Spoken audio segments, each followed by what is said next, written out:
Telugu YouTube ఛానల్లో మీ వ్యాపార ప్రకటనల కోసం 9154949554 కి కాల్ చేయండి.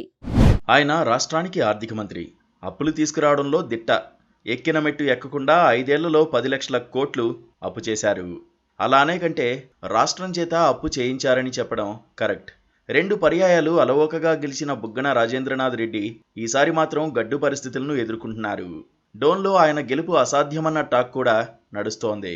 అందుకు చాలా కారణాలే ఉన్నాయి. ఆంధ్రప్రదేశ్ ఆర్థిక వ్యవస్థ చిన్నాభిన్నం కావడానికి బుగ్గన రాజేంద్రనాథ్ రెడ్డి కూడా ఒక కారణమని చెబుతారు. ఆదాయానికి వ్యయానికి పొంతన లేకుండా వ్యవస్థలను నడిపించి రాష్ట్రాన్ని అప్పుల ఊబిలోకి నెట్టేసిన ఆర్థిక మంత్రి ఆయన. మెత్తగా మాట్లాడుతూ నిండా ముంచేశారని కూడా ఆయనపై ఆరోపణలు ఉన్నాయి. అందుకే ప్రజల్లో వ్యతిరేకత ఎదుర్కొంటున్న మంత్రుల్లో బుగ్గన మొదటి వరుసలో ఉన్నారని తేల్చారు. ఇప్పుడు ఎన్ని ఎత్తులు వేసినా ఆయన వరుసగా 3వ సారి ప్రాతినిధ్యం వహించాలనుకుంటున్న డోన్ నియోజకవర్గంలో తీవ్ర వ్యతిరేకత వ్యక్తమవుతోంది. ఈలోపే తెలుగుదేశం తరఫున బలమైన అభ్యర్థి రంగంలోకి దిగడం కూడా బుగ్గనకు ఇబ్బంది కలిగించే అంశం. పైగా అక్కడి వైసీపీ కార్యకర్తలెవరూ అధికార పార్టీలో ఉండేందుకు ఇష్టపడడం లేదు. ఒక్కొక్కరుగా పార్టీని వీడి పచ్చ చొక్కాలు తొడుక్కుంటున్నారు.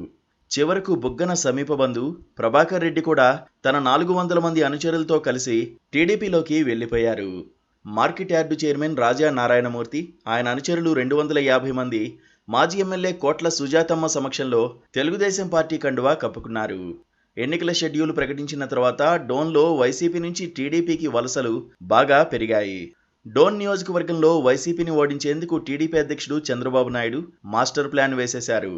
నేతలందరినీ ఐకమత్యంగా ఉంచే ప్లాన్ అమలు చేస్తూనే ఏకంగా కోట్ల కుటుంబం నుంచి బలమైన అభ్యర్థిని రంగంలోకి దించారు. దాంతో బుగ్గనకు ఇప్పుడు దిక్కుతోచడం లేదని చెబుతున్నారు. బుగ్గన కుటుంబ సమేతంగా ఇప్పుడు ఎన్నికల ప్రచారంలోకి దిగారు. ఆయన కుమారుడు ఒక వీధిలో తిరుగుతుంటే బుగ్గన మరో వీధిలో కవర్ చేస్తున్నారు. ప్రతి చోట ఓటర్ల నుంచి తీవ్ర వ్యతిరేకత వ్యక్తమవుతోంది. జనం గుమిగూడి సమస్యలు ఏకరువు పెడుతుంటే సమాధానం చెప్పలేక బుగ్గన గుటకలు మింగుతున్నారు. తాగునీరు లేదు, రోడ్లు లేవు, కరెంటు రాదు అని జనం గగ్గోలు పెడుతుంటే సమాధానం చెప్పలేకపోతున్నారు. మరోపక్క టీడీపీ నుంచి శక్తివంతమైన నాయకుడు రంగంలోకి దిగి ప్రచారంలో దూసుకుపోతున్నారు. డోన్ టీడీపీ అభ్యర్థిగా ధర్మవరం సుబ్బారెడ్డిని 2 ఏళ్ల క్రితమే అధినేత చంద్రబాబు ప్రకటించారు. అయితే ఇప్పుడు అభ్యర్థిని మార్చేశారు. కేంద్ర మాజీ మంత్రి, టీడీపీ జాతీయ ఉపాధ్యక్షుడు కోట్ల సూర్యప్రకాష్ రెడ్డికి డోన్ టికెట్ ఇచ్చారు.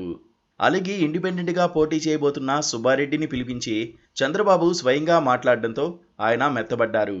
నేరుగా కోట్ల రంగంలోకి దిగడంతో బుగ్గన గొంతులో పచ్చివెలక్కాయ పడినట్లు అయింది. బుగ్గన తన నియోజకవర్గం డోనుకు చేసిందేమీ లేదన్న టాక్ చాలా రోజులుగా నడుస్తోంది. అప్పుడప్పుడు వచ్చిపోవడం మినహా ప్రజా సమస్యలను పట్టించుకున్నదే లేదని ఆరోపణలు వినిపిస్తున్నాయి. అయినా సరే ఆయన నిర్లక్ష్యం వహించారు. ఇప్పుడదే ఆయనకు శాపంగా మారబోతోంది.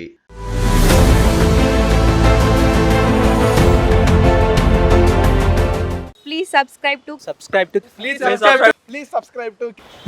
to KTV Telugu. KTV Telugu. KTV Telugu channel.